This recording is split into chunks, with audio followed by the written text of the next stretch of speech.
타국의 궁중 생활을 시작한 지 얼마 안 되어서 다니엘과 그 친구들에게서 중대한 사건이 발생하였습니다. 그것은 느부갓네살 왕에게서 꿈 얘기가 터져 나온 것입니다.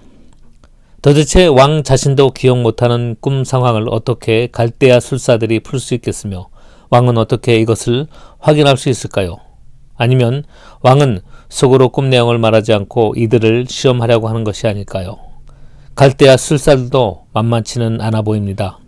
왕과 각각 3번씩 팽팽한 긴장감이 도는 대화가 이어집니다. 상황은 다르지만 창세기 41장에서 요셉이 바로 앞에서 행한 꿈풀이 이야기가 생각납니다. 꿈을 풀어야 하는 당시 최고의 바벨론 술사들 앞에 놓인 운명은 가혹해 보입니다. 꿈을 풀지 못할 경우 신체 절단의 가혹한 형벌이 기다리고 있습니다. 12절에서 왕이 진노하고 통분하여 바벨론의 모든 지혜자들을 다 죽이라고 명령합니다.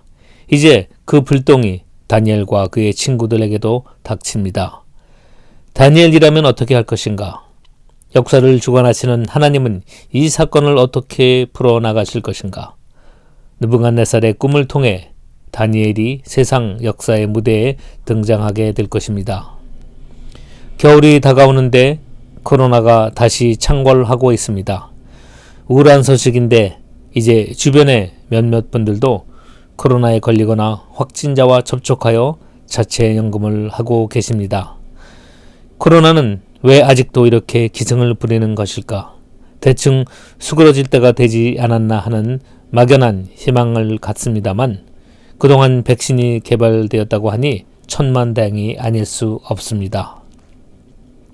2020년은 코로나의 해라고 불러도 될 만큼 우리들의 삶의 패턴을 송두리째 앗아가는 중입니다. 참 재미없는 세상이 되었습니다. 인간 사회는 어느 날 갑자기 한 방에 훅 무너져 내린 그런 느낌이 듭니다. 바람처럼 왔다가 안개처럼 사라지는 것이 인간인데 죽음은 허무함을, 코로나는 인간의 무력함을 우리에게 안겨주고 있습니다.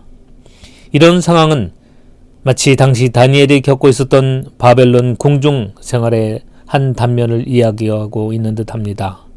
강제로 조국을 떠나 불모로 이곳에 잡혀와 원치 않는 삶을 살게 된 이 젊은이들이 앞으로 겪어나가게 될 일들은 녹록치 않아 보입니다. 이들은 어떻게 자기들의 신앙을 지켜나갈 것인가? 세상의 주관자이신 하나님께서 이들을 통해 어떻게 역사하실 것인지 마치 지금의 상황을 보는 듯합니다. 왕의 어이없는 꿈 해석으로 인해 다니엘과 그의 친구들의 목숨이 위태롭게 되었습니다. 한치 앞을 예측할 수 없는 지금의 코로나 상황에서 그리스도인은 무엇을 해야 하는 것일까요? 지금 지키고 있는 자리를 굳건하게 해야 합니다. 그것은 주님께 뜻을 정하고 주의 말씀을 먹고 마시는 경건의 삶을 통해 주님의 은혜를 구하는 것입니다.